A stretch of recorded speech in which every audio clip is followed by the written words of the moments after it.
Hello doctor.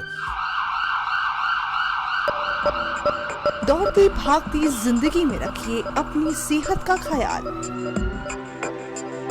बीमारियों की असल जड़ से उनके उपचार तक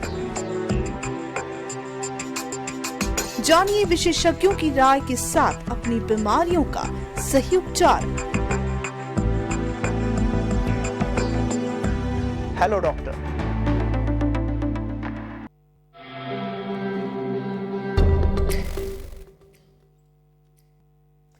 नमस्कार, आप देख रहे हैं डीडी हिमाचल और स्वास्थ्य संबंधी जानकारी लिए कार्यक्रम हेलो डॉक्टर में आप सभी का स्वागत है। इस कार्यक्रम में हम आपकी मुलाकात कराते हैं स्वास्थ्य विशेषज्ञों से, जिनसे हमें कई विषयों पर महत्वपूर्ण स्वास्थ्य संबंधी जानकारी मिलती है। आज कार्यक्रम में हम बात करेंगे अल्जाइमर रोग को लेकर। अल्जाइमर, जिसे आम भाषा में भूलने वाली बीमारी के रूप में जाना जाता है, प्रतिवर्ष 21 सितंबर को पूरे विश्व में लोगों में जागरूकता फैलाने के लिए इस दिन को विश्व स्तर पर मनाया जाता है, ताकि लोगों में सही समय पर इस बीमारी के लक्षणों को लोग समझ सकें और उसका सही समय पर उपचार हो सके। आज कार्यक्रम में इस विषय पर अधिक जानकारी देने के लिए आज हमारे साथ हैं आईजीएमसी शिमला से मनोचिकित्सक विभाग से professor and head doctor Dinesh Sharma ji. Dinesh ji, आपका कार्यक्रम में बहुत बहुत स्वागत है। जी नमस्कार। डॉक्टर दिनेश से हमारे बातों का सिलसिला शुरू हो उससे पहले हम अपने दर्शकों को बताना चाहेंगे कि ये हमारा लाइव फोन इन कार्यक्रम है। आप सीधे जुड़ सकते हैं हमारे साथ और अल्जाइमर रोग से संबंधित कोई भी आप जानकारी चाहते हैं तो आप सीधे बात कर सकते हैं डॉक्टर दिनेश शर्मा से। तो उसके लिए आप नोट कीजिए हमारे नंबर हैं 28000177 और 28000178। हमारी टीवी स्क्रीन पर जो है, आपकी टीवी स्क्रीन पर ये नंबर्स आपको नज़र आ रहे होंगे। साथ ही जो शिमला का एसटीडी कोड है वो है 0177। तो डॉक्टर दिनेश, आपसे अल्जाइमर जो रोग है, सबसे पहले इस शब्द को मैं आम भाषा में जानना चाहूँगी, क्योंकि हम आमतौर पर यही सुनते हैं कि ये भूलने वाली बीमारी है। असल में जो अल्जाइमर रोग है ये है क्या? जी, जैसा आपने अभी बताया दर्शकों को अपने कि 21 सितंबर को जी हर वर्ष जो है ये अल्जाइमर डे के तौर पे मनाया जाता है। और ये जो पूरा मंथ है सितंबर का, इसको हम पूरा जो है अल्जाइमर मंथ के तौर पर मनाते हैं। तो ये जो अल्जाइमर रोग है ये एक प्रकार का, इसे हम जो है डिमेंशिया का एक प्रकार है। तो डिमेंशिया जो बीमारी है, डिमेंशिया बेसिकली जैसे आपने पहले बताया कि मोटे तौर पर अगर कहें तो यादाश्त की बीमारी या भूलने की बीमारी भी कह सकते हैं, लेकिन सिर्फ ये भूलने की तक ही इसके लक्षण सीमित नहीं है। इसके अलावा और भी बहुत सारे लक्षण होते हैं। और डिमेंशिया का जो है, डिमेंशिया जो ये जैसे हमने बताया कि 21 सितंबर को हम वर्ल्ड अल्जाइमर डे मनाते हैं और इस दिन हम इसके बारे में जानकारी देते हैं और इसके विषय में हम सारी जो कि भी क्या रोग है और किस तरह से इसका वो किया जा सकता है, इसके बारे में हम कैंपेन चलाते हैं। तो वैसे ये पूरे मंथ में चलाते हैं, लेकिन एक दिन जो 21 सितंबर का है, ये सन 1994 से ये दिन एक तय किया गया, जिसको हम हर वर्ष जो है करते हैं। तो डिमेंशिया की जो मुख्य, वैसे डिमेंशिया की कई प्रकार हैं, लेकिन उनमें अल्जाइमर जो है सबसे कॉमन है, जो सबसे ज़्यादा होता है। 2/3 जो पेशेंट है, लगभग 66% के अराउंड अल्जाइमर डिमेंशिया के ही होते हैं। और उसके अलावा और भी डिमेंशियाज हैं, जैसे वास्कुलर डिमेंशिया बोलते हैं, जो नाड़ी से संबंधित है। उसके अलावा जो है दूसरे डिमेंशिया के प्रकार भी हो सकते हैं। और डिमेंशिया में जैसे आपने बताया कि अल्जाइमर भी एक प्रकार का डिमेंशिया है। जी। तो जिस तरह से आपने हमें बताया कि 21 सितंबर का दिवस जो है, हम सभी जानते हैं कि वो पूरे विश्व में जो है, वैश्विक स्तर पर जो है वो अल्जाइमर डे के रूप में मनाया जाता है। तो डॉक्टर साहब, क्या कोई विशेष उद्देश्य से लोगों में जैसे जागरूकता फैलाने के लिए, या हम कहें कि ये जो बीमारी है ये काफ़ी कॉमन हो गई है, इस वजह से जो है ये दिन मनाने का निश्चय किया गया? जी, तो दोनों बातें, जैसे एक तो ये मुख्यतः जो है वृद्धावस्था की बीमारी है, ठीक है। तो अभी जो हम देख रहे हैं, जो काफ़ी समय से अब जो है लाइफ एक्सपेक्टेंसी बढ़ गई है और वृद्ध की जो संख्या है वो बढ़ गई है, और इसलिए अल्जाइमर या जो डिमेंशिया के रोग हैं ये इसकी जो अब हमें ज़्यादा जो है रोग जो है बढ़ गए हैं, पेशेंट्स जो है ज़्यादा देखने को मिल रहे हैं। और इस वक्त अगर हम बात करें तो वर्ल्ड ओवर 55 मिलियन लोग जो है इस बीमारी से ग्रस्त हैं। तो और दूसरा जो कारण है, बहुत इम्पॉर्टेंट कारण, जो मोस्टली लोग जो है इस बीमारी को जो है पहचान नहीं पाते हैं और वो समझते हैं कि नॉर्मल जो एजिंग है, बुढ़ापे के साथ ऐसी समस्या आना नॉर्मल है, तो इसको वो नॉर्मली ले लेते हैं, जबकि ऐसा नहीं है। ये नॉर्मल एजिंग का पार्ट नहीं है, ये एक बीमारी है। तो ये जानकारी देने के लिए, क्योंकि अभी आप आश्चर्यचकित होंगे कि सिर्फ आम जनता में ही ये भ्रम नहीं है, बल्कि 2/3 ऑफ हेल्थ केयर वर्कर्स जो कि हेल्थ केयर से जुड़े हुए हैं, जैसे आपके हेल्थ केयर वर्कर्स हैं, नर्सिस हैं या फार्मासिस्ट जो कि हेल्थ से सेक्टर में ही हैं, उनमें से 2/3 लोग वो भी यही मानते हैं कि ये नॉर्मल बड़ी उम्र में ऐसा हो जाता है। तो इसलिए जो इस चीज़ के मरीज़ हैं वो नेगलेक्ट हो जाते हैं और उनका समय रहते ना तो उनकी पहचान हो पाती है और ना ही उनका उपचार हो पाता है। तो इसलिए भी ये मंथ जो है पूरा डेडिकेट किया गया इसके लिए और ये स्पेशल दिन मनाने की ज़रूरत पड़ी है।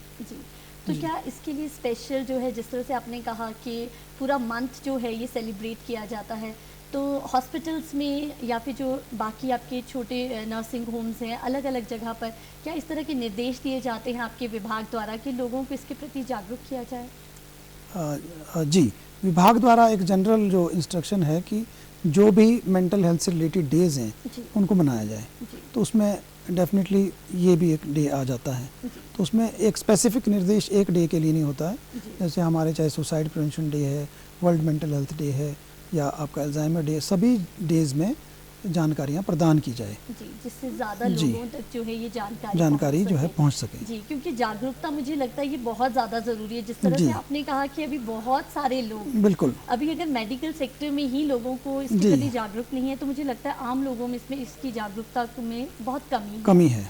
जी डॉक्टर साहब, यदि आपने कहा लक्षणों को बहुत इम्पॉर्टेंट है, तो हम अगर लक्षणों को जानना चाहें कि क्या कुछ लक्षण रहते हैं, हम कहें कि जैसे जैसे उम्र बढ़ती जाती है तो कौन से ऐसे अलग से लक्षण देखने को मिलते हैं जो कि स्पेसिफिक इसी बीमारी से रिलेटेड होते हैं? जी, जो अल्जाइमर की बीमारी है, आमतौर पर जो डिमेंशिया है, क्योंकि जैसे मैंने बताया डिमेंशिया की एक प्रकार है अल्जाइमर, तो जो अल्जाइमर की बीमारी है वो मुख्यतः जो है वैसे अराउंड 65 वर्ष के बाद ज़्यादातर देखी जाती है। 65 वर्ष के बाद शुरू होने के चांस इसके बढ़ जाते हैं। तो जैसे 65 से 75 साल के बीच में इसका जो इंसिडेंस है वो 2% के करीब होता है। लेकिन जैसे जैसे उम्र बढ़ती है, जैसे अगर आप उससे अगला ले लें 75 से 85, तो उसमें यह 10% के करीब हो जाती है। और अगर उसके बाद 85 से आगे 95 वाली उम्र लें तो उसमें ये लगभग 35% लोगों को हो सकती है। तो इसका जैसे उम्र एक रिस्क फैक्टर है कि जैसे जैसे उम्र बढ़ती जाती है इसके होने की संभावना ज़्यादा बढ़ जाती है। जी, एक तो उम्र की वजह का जो है संभावना बढ़ जाती है। तो इसके जो आपने बताया कि लक्षण क्या हैं, तो लक्षण में सबसे पहले जो है इसके एक तो डिमेंशिया, जैसे मैंने बताया कि डिमेंशिया के लक्षण जो है सभी में जो है बिल्कुल एक जैसे लक्षण सब में नहीं आते। कभी कभी ब्रेन के कौन से हिस्से में ज़्यादा, बेसिकली क्या होता है, ब्रेन के जो हमारे सेल्स होते हैं जिनको हम न्यूरॉन्स कहते हैं, उनमें श्रिंकेज हो जाती है, वो जो है घट जाते हैं उम्र, एक तो जो इस बीमारी में, और इस बीमारी में जो है कुछ जो हमारे जो होते हैं स्पेसिफिक जो प्लैक्स बन जाते हैं, न्यूरोफिब्रिलेटरी प्लैक्स बन जाते हैं, उसकी वजह से जो न्यूरोनल मास है टोटल वो घट जाता है। तो उससे सबसे पहले जैसे कुछ लोगों में याददाश्त से शुरू होता है, उनकी याददाश्त कम होना शुरू हो जाती है और धीरे धीरे वो बढ़ती जाती है। याददाश्त में यूजुअली क्या होता है कि जो नई चीज़ें सीखने की क्षमता है वो पहले घटेगी आपकी, जो पुरानी बातें उनको याद रहती है, लेकिन जो नया, जैसे आज कौन घर में आया, उन्होंने क्या खाया या क्या हुआ, इस तरह की छोटी छोटी चीज़ें क्या करते हैं वो फिर बार बार पूछने लगते हैं, दोहराने लगते हैं। तो इसका मतलब उनको वो याद नहीं रहा, तो वो एक ही बात को बार बार दोहराते हैं।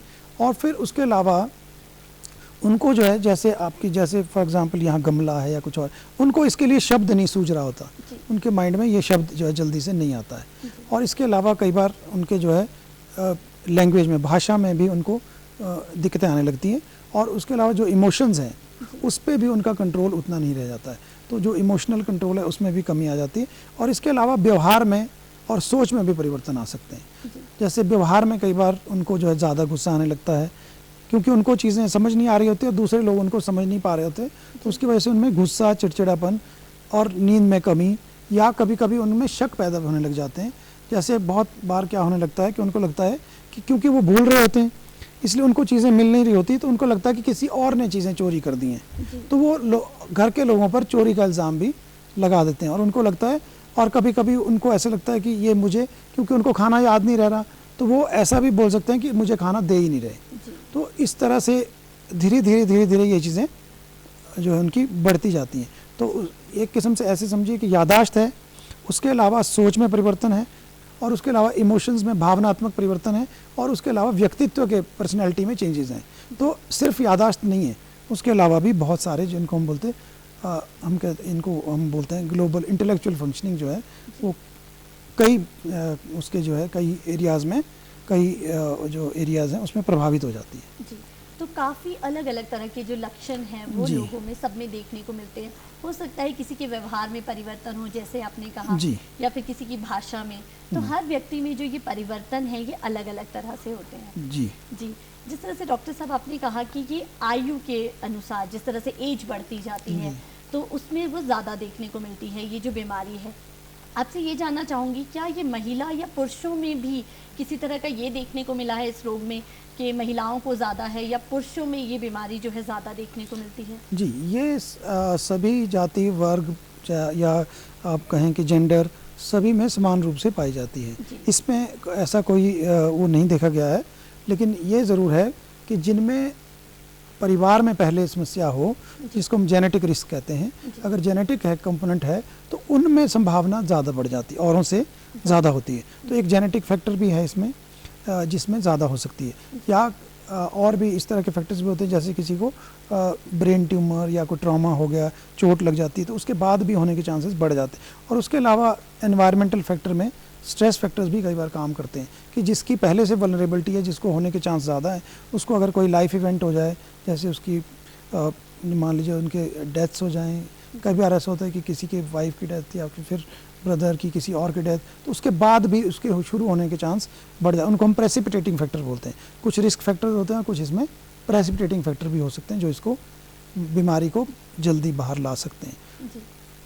जी। डॉक्टर साहब, और कौन कौन से ऐसे हम कह सकते हैं रिस्क फैक्टर्स इसमें हो सकते हैं इस बीमारी के लिए, जिस तरह से आपने कहा कि अलग अलग प्रॉब्लम्स हो सकती है, और कौन कौन से ऐसे फैक्टर्स हो सकते हैं जो कि इस बीमारी को बढ़ा सकते हैं? जैसे हम अगर डिमेंशिया की बात करें तो अल्जाइमर के अलावा जैसे मैंने बताया वास्कुलर डिमेंशिया है, और इसके अलावा और भी कई किस्म के डिमेंशियाज हैं, और लेवी बॉडी डिमेंशिया है, फ्रंटोटेम्पोरल डिमेंशिया है, या पार्किंसंस की बीमारी में भी डिमेंशिया हो सकता है।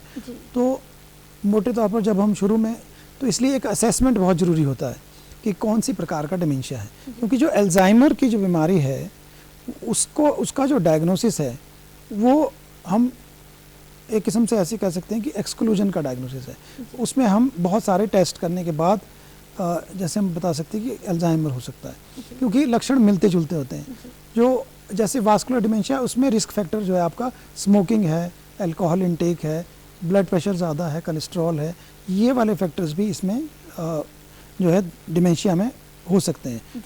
लेकिन स्पेसिफिकली अल्जाइमर के लिए नहीं है, लेकिन डिमेंशिया जो है बहुत सारे कारकों से हो सकता है। और कभी कभी हमारा जो डिमेंशिया है, क्योंकि डिमेंशिया जो है आपका प्राइमरीली दो तरह का होता है, एक रिवर्सिबल होता है, एक इरिवर्सिबल होता है। तो जो अल्जाइमर है वो परमानेंट चेंज है, उसमें रिवर्स नहीं होते, लेकिन कुछ डिमेंशियाज ऐसे हैं जो जिसके कारण ऐसे होते हैं जो रिवर्स भी हो सकते हैं। इसलिए हमें जब भी ऐसी भूलने की समस्या और इस तरह के लक्षण दिखें तो उसमें असेसमेंट करना बहुत ज़रूरी हो जाता है। एक बार हमें इन्वेस्टिगेट करना बहुत ज़रूरी है, क्योंकि हो सकता है कि अल्जाइमर ना हो, कुछ ऐसे कारण हो जो कि रिवर्स भी हो सकते हैं। तो इसलिए उसकी अगर जल्दी पहचान हो जाएगी तो उसमें जो है ये फ़ायदा हो जाता है कि कुछ जो रिवर्सिबल डिमेंशियाज हैं अगर उनको जल्दी पकड़ेंगे तो वो रिवर्सिबल हैं, लेकिन अगर उनमें भी लेट हो जाते हैं तब वो भी इरिवर्सिबल हो जाते हैं। तो डॉक्टर साहब, जैसे आपने कहा रिवर्सिबल हैं और कुछ इरिवर्सिबल हैं, तो ऐसे समय में बहुत ज़्यादा ज़रूरी है कि समय रहते उसका पता चल सके। बिल्कुल। तो इसके लिए किस तरह के टेस्ट है, किस तरह की सुविधाएं हैं परीक्षण की कि लोगों को समय रहते पता चल जाए और वो परीक्षण किया जा सके ताकि उपचार हो सके? जी, एक तो यही जैसे मैंने बताया कि ऐसे भ्रम में नहीं रहना चाहिए कि उम्र बढ़ रही है तो इसलिए हो रहा है, जी। उसको इग्नोर नहीं करना चाहिए। जब भी याददाश्त की कमी है, कोई व्यक्तित्व में परिवर्तन है या आदमी को इस तरह के व्यवहार में परिवर्तन आने लगते हैं तो उनको दिखाना ज़रूरी है, क्योंकि हो सकता है डिमेंशिया हो सकता है कि रिवर्सिबल डिमेंशिया हो सकता है कि डिप्रेशन ही हो, डिमेंशिया हो ही ना, क्योंकि कभी कभी याददाश्त में कमी डिप्रेशन में भी होती है, उसको हम सूडो डिमेंशिया बोलते हैं। मीन्स कि वो एक्चुअल डिमेंशिया नहीं है, सूडो मीन्स झूठा, मीन्स कि वो एक्चुअल डिमेंशिया नहीं है लेकिन है डिप्रेशन ही, लेकिन उसमें लक्षण मिलते जुलते हो सकते हैं, तो लेकिन वो डॉक्टर ही बता सकते हैं। तो अगर समय रहते आप करेंगे तो वो जो है आपका रिवर्स चीज़ें जो है पकड़ में भी आ जाएंगे। तो उसमें सबसे पहले कि डॉक्टर के पास जाना, तो डॉक्टर उसमें हिस्ट्री लेते हैं, बातचीत करते हैं, और उसके बाद जो बातचीत के बाद और एग्जामिनेशन करते हैं, उसमें जो एग्जामिनेशन होगा आपका मेंटल स्टेटस एग्जामिनेशन होता है, न्यूरोलॉजिकल एग्जामिनेशन होता है। उसके बाद जो एग्जामिनेशन के बाद कुछ टेस्ट्स हम करते हैं, जैसे जनरल रूटीन में, जैसे फॉर एग्जांपल आपके विटामिन डी की कमी तो नहीं है, B12 की कमी तो नहीं है, थायराइड तो नहीं है, ये सारे जो पैनल है इस टेस्टों का, ये सारे टेस्ट करने के बाद हमें पता चलता है कि क्या कारण है। जैसे कोई अल्कोहल ज़्यादा ले रहे हैं तो अल्कोहलिक डिमेंशिया भी होता है कि अल्कोहल की वजह से याददाश्त में कमी आना। तो अगर वो भी अल्कोहलिक डिमेंशिया भी अगर रिवर्स तभी होगा अगर वो टाइम से पकड़ा जाएगा और अल्कोहल वगैरह बंद कर देंगे, अदरवाइज़ वो भी रिवर्सिबल हो जाएगा। तो अगर ये सारी चीज़ें, MRI वगैरह भी करने पड़ते हैं कई बार, CT स्कैन, तो उन सब में देखने के बाद हमें एक्सक्लूड हो जाता है कि ये किस प्रकार का डिमेंशिया है। तो उसमें अगर अल्जाइमर है तो उस हिसाब से हम मरीज को समझाते हैं, अगर दूसरे हैं तो उस हिसाब से इलाज करते हैं। जी, तो ये टेस्ट होने के बाद ही पता चलता है कि किस तरह का है। जी, उसी के बाद जो है उपचार शुरू होता है। जी। तो डॉक्टर साहब, जिस तरह से आपने अल्जाइमर के डिफरेंट स्टेजेस की बात की, तो थोड़ा उसकी स्टेजेस के बारे में भी जानना चाहेंगे। जी। किस तरह की स्टेजेस होती है, कहाँ से शुरुआत होती है और किस स्टेज तक ये बीमारी जाती है? जी, जैसे हम कहते हैं कि शुरू में उसकी जो चीज़ें, जो उसको जब याददाश्त की कमी है और चीज़ें हैं, लेकिन उस दौरान उसके जो डेली फंक्शनिंग जिसको बोलते हैं हम, रोज़मर्रा के फंक्शनिंग है, वो इतनी प्रभावित नहीं होती। तो उसको हम कहेंगे कि कम तीव्रता का, यानी कि माइल्ड। एक हम माइल्ड बोलते हैं, एक मॉडरेट कहते हैं उसको, उसमें और तीव्रता बढ़ गई है। और एक समय ऐसा आता है कि जब आदमी अपने रूटीन के जो काम है, उसको छोटे छोटे काम जिसको बोलते हैं कि अपने बटन लगाना, अपना नहाना, वो भी खुद से नहीं कर पाता है, तो वो सीवियर है, वो सीवियर डिमेंशिया है, जिसमें डेली डिमेंशिया की जो सीवियरिटी है वो डेली एक्टिविटी पे निर्भर करती कि कितनी वो कर पा रहा है। अगर वो काम करने में टोटली दूसरों पे निर्भर हो गया तो वो ज़्यादा तीव्रता का डिमेंशिया है। तो माइल्ड, मॉडरेट और सीवियर करके हम उसको डिवाइड करते हैं क्लिनिकली हम कहते हैं कि माइल्ड है या मॉडरेट है या सीवियर है। जी। तो इसमें जो उपचार जो है, नेक्स्ट जो लेवल आता है कि आपने उसका परीक्षण कर लिया कि किस तरह का है, टेस्ट होने के बाद कौन सा लेवल है, तो जो उपचार शुरू होता है डॉक्टर साहब, वो किस तरह से शुरुआत की जाती है? जी, यूजुअली जो हमारे जो अगर हमें लगता है कि अल्जाइमर डिमेंशिया है, तो उसमें हमें जो है, जो उनके केयर गिवर्स हैं उनको कभी कभी, क्योंकि वो उनको लगता है कि शायद जैसे वो उनको हमें एक तो केयर गिवर को, जिसको हम बोलते हैं साइको एजुकेशन, उनको समझाना पड़ेगा कि किस तरह की बीमारी है और ये कितनी ठीक होगी, कितनी नहीं होगी, क्योंकि जो न्यूरॉनल लॉस हो चुका है वो इरिवर्सिबल होता है, जैसे अल्जाइमर में। तो इसका कैसा परमानेंट क्योर नहीं है, ठीक है, तो वो रिवर्स नहीं होगा। लेकिन कुछ दवाइयाँ ऐसी हैं जिनके साथ जो उसकी बढ़ने की जो गति है वो कम की जा सकती है। We can delay the progression, जो उसकी प्रोग्रेस होने की उसको डिले कर सकते हैं। और 1/3 जो अगर हम जल्दी शुरू करते हैं, जितना जल्दी हम, कुछ दवाइयाँ हैं और उसके अलावा जो कुछ बातें ऐसी हैं जो हम मरीज़ के जो अटेंडेंट हैं, केयर गिवर हैं, उनको जो है समझनी है, क्योंकि इसमें बहुत डायग्नोसिस के बाद जो इम्पॉर्टेंट चीज़ें हैं, कुछ मेडिकेशंस होंगी, लेकिन उसके अलावा जो सबसे इम्पॉर्टेंट चीज़ है वो सपोर्ट एंड केयर, कि उनका सपोर्ट कैसे करना है घर में, उनकी केयर कैसे करनी है, क्योंकि रिवर्स नहीं होगा। तो ये चीज़ एक तो सबसे पहले केयर गिवर को बतानी है, क्योंकि अगर हम बोलेंगे, क्योंकि मरीज को लगता है कि यहाँ नहीं ठीक हुआ तो वहाँ भटकेंगे, वहाँ से वहाँ भटकेंगे, वहाँ से वहाँ, अगर वो प्रॉपरली उनको एजुकेट नहीं करेंगे तो वो फालतू में कई जगह अपने पैसे खर्चते रहेंगे, और हो सकता है कहीं ऑल्टरनेट में जाते रहें इधर उधर, वो सोचेंगे यहाँ नहीं, यहाँ ठीक होगा। तो उनको एक तो एजुकेट करना है कि ये किस तरह से इस बीमारी प्रोग्रेस करती है और किस तरह से ये ठीक होती है। तो जब अगर अल्जाइमर है तो हमें पूरी तरह से वो ठीक नहीं होगी, लेकिन उसकी प्रोग्रेशन डिले हो सकती है, और जितना जल्दी दवाई शुरू करेंगे उतना प्रोग्रेशन को बढ़ने में फ़ायदा होगा, क्योंकि माइल्ड से मॉडरेट जो बीमारी है उसमें दवाइयों का इफेक्ट ज़्यादा आता है, और जो बहुत सीवियर है उसमें दवाई का इफेक्ट इतना ज़्यादा नहीं आता है। और जो दवाई है प्राइमरीली वो बीमारी के बजाय जो जैसे लक्षण है, कभी कभी मरीज को, जैसे अल्जाइमर का मरीज है उसको डिप्रेशन के लक्षण भी हो सकते हैं, साथ में उसको जैसे कानों में आवाज़ें सुनाई देना, जिसको हम बोलते हैं हॉलुसिनेशंस, अगर ऐसी चीज़ें हो रही हैं, या उसको व्यवहार की बहुत ज़्यादा समस्या है, जैसे घर से भाग रहा है और गुस्से कर रहा है और मारपीट कर रहा है, तो उसके लिए दवाई दी जा सकती है, वो उसके लिए भी दवाइयाँ होती हैं ताकि घर वालों को एक राहत मिल सके। तो डॉक्टर साहब, और किस तरह के सुझाव जो हैं वो मोस्टली जो पेशेंट्स होते हैं, जो अल्जाइमर के जो पेशेंट्स होते हैं, उनके परिवार वालों को दिए जाते हैं ताकि वो भी अपनी भूमिका अच्छे से निभा सके? जिस तरह से आपने केयर की बात की कि उनकी केयर जो है बहुत ज़्यादा करने की ज़रूरत है। जी, एक तो जैसे मैंने बताया कि वो दवाई जो है अपने डॉक्टर से हमेशा टच में रहें, क्योंकि बहुत इम्पॉर्टेंट बात यह है, क्योंकि जैसे ये बीमारी जो है धीरे धीरे बढ़ती जाएगी, ठीक है, तो उनको जो आपका मरीज़ होगा, ठीक है, उसको जैसे वो घर से कई बार निकल जाएगा तो उसको ये पता नहीं चलेगा कि मैं वापस कहाँ आना है, ठीक है, तो उसमें पेशेंट के मरीज़ के गुम होने के चांस भी होते हैं, ठीक है, तो उनको ये समझाना पड़ेगा कि वो 24 घंटे निगरानी रखना है कि पेशेंट कहीं इधर उधर ना चला जाए।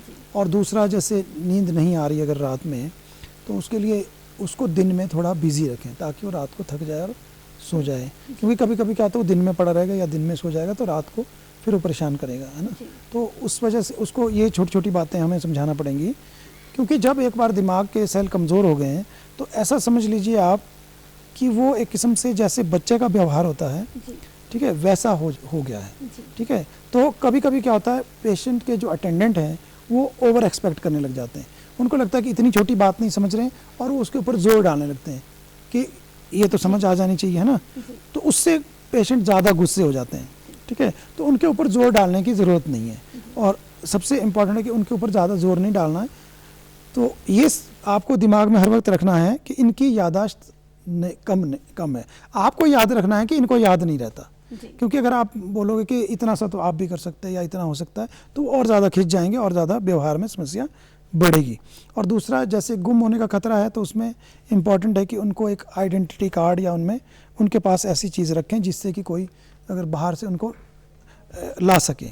और तीसरा जो है, जब उनको जैसे गुस्सा है तो उसके कारण को समझने की कोशिश करें कि क्यों गुस्सा आ रहा है, ठीक है, वो क्या कहना चाहते हैं। कई बार वो अपने से अच्छे से बता भी नहीं पाते और आप समझ नहीं पाते कि वो किस चीज़ पे, जैसे आप छोटे बच्चे को करते हैं ना कि थोड़ी देर के लिए उनको ध्यान बटा दो, ठीक है, उनके उसके ऊपर फंसने की ज़रूरत नहीं, उनसे बहसने की ज़रूरत नहीं है। तो अगर उनका ध्यान बटा दिया, थोड़ी देर बाद वो खुद ही भूल जाएंगे कि किस चीज़ के लिए वो अड़े हुए थे। कई बार वो अपने ही घर में हैं लेकिन वो अड़ जाते हैं कि मुझे अपने घर जाना है, तो उनको थोड़ी देर के लिए इधर उधर ले जा करके उलझा करके उसको वो जो है चीज़ों को सेटल किया जा सकता है। तो इस तरह की छोटी छोटी चीज़ें उनमें फ़ायदेमंद हो सकती हैं। जी, डॉक्टर दिनेश शर्मा, आप कार्यक्रम में आए और अल्जाइमर से संबंधित हमें इतनी महत्वपूर्ण जानकारी दी, इसके लिए आपका बहुत बहुत धन्यवाद। आज कार्यक्रम में हमारे साथ थे आईजीएमसी शिमला से मनोचिकित्सा विभाग से डॉक्टर दिनेश शर्मा जी, जो कि प्रोफेसर एंड हेड हैं, और उनसे हमें मिली अल्जाइमर रोग को लेकर महत्वपूर्ण जानकारी। हम उम्मीद करते हैं ये जानकारी हमारे दर्शकों के लिए बहुत फ़ायदेमंद रहेगी। आज कार्यक्रम में बस इतना ही। एक नए विषय के साथ फिर हाजिर होंगे, तब तक हमें दीजिए इजाज़त। नमस्कार।